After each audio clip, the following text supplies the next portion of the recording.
Hi everyone, I'm Brian Stack. I'm the principal at Sanborn High School, and I'm making this video tonight because today a lot of you as parents got in the mail your child's report card or transcript.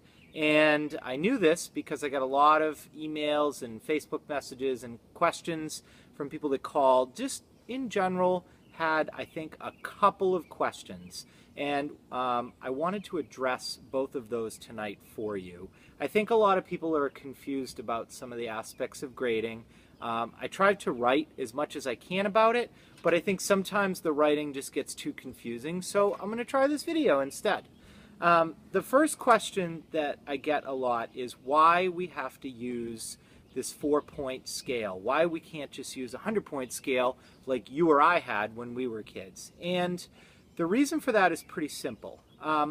Philosophically, when we assess our students at Sanborn, we don't use a percentage-based system. See, you and I grew up in a system where everything was based on 100 points, and how much you learned was a matter of what percentage you mastered on a test. If there were 100 questions on the test and you got 90 of them right, you got a 90%, which most of us thought of as an A or an A minus. If you had 50 points on a project and you only got 25 out of those 50 points, you failed the project because you had a 50% on it. And you see, the problem with that system is that a percentage and the percentage that you did of something doesn't necessarily tell you how much you learned and what level you learned something at.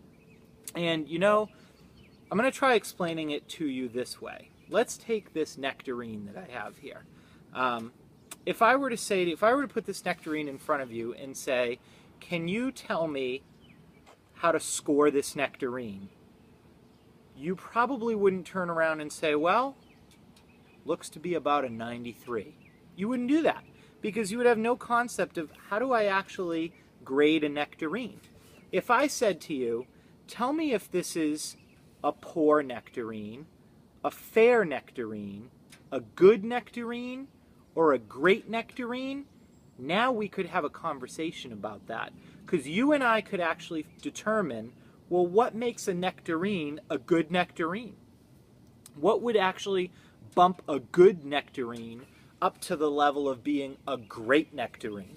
And I'm sure if we talked about it, there'd be some elements where we would talk about how soft or hard the nectarine is, how sweet it is, and how much flavor it has, and how much juice it has. And you could imagine that after a little bit, you and I would have a pretty good idea of what makes a poor nectarine, a fair nectarine, a good nectarine, and a great nectarine.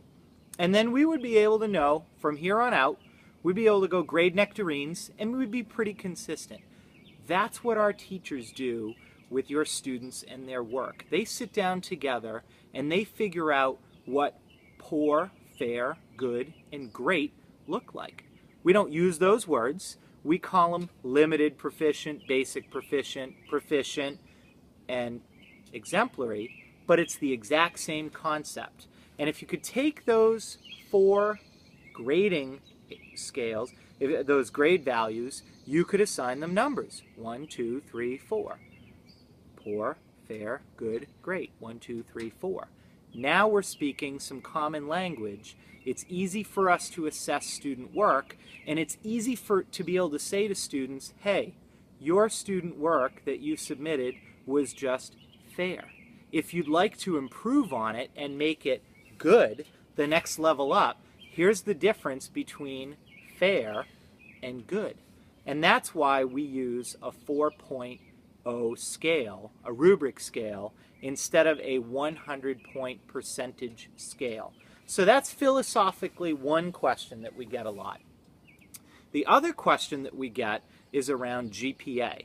So people have this assumption that the GPA, the number on your transcript, is somehow connected to the 4-point scale, and they can't quite figure out how we're computing it. Well, the problem with that is it's not the same scale. It's actually very different. When we have, and when a lot of schools around the country use a 4.0 scale, when it comes time to compute GPA, most colleges have told us they want to see GPA computed on a scale that actually goes up to 4.3. And depending on what our passing grade is, which for us it happens to be a 1.5, they actually want to see the passing grade on the GPA lower than that.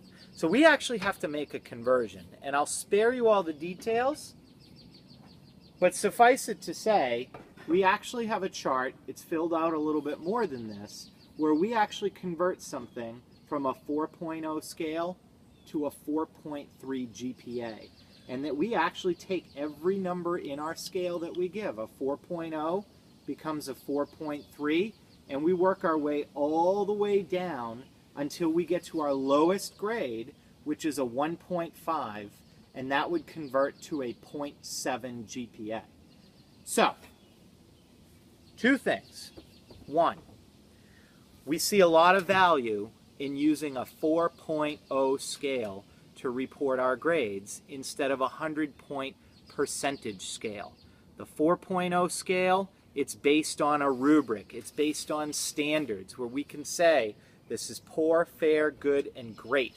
Percentage scale, we have no idea how that equates to what level you've actually learned something at.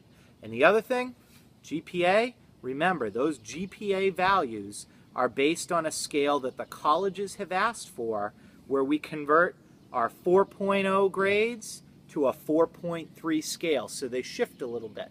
I hope this helps explain some things. Have a great evening.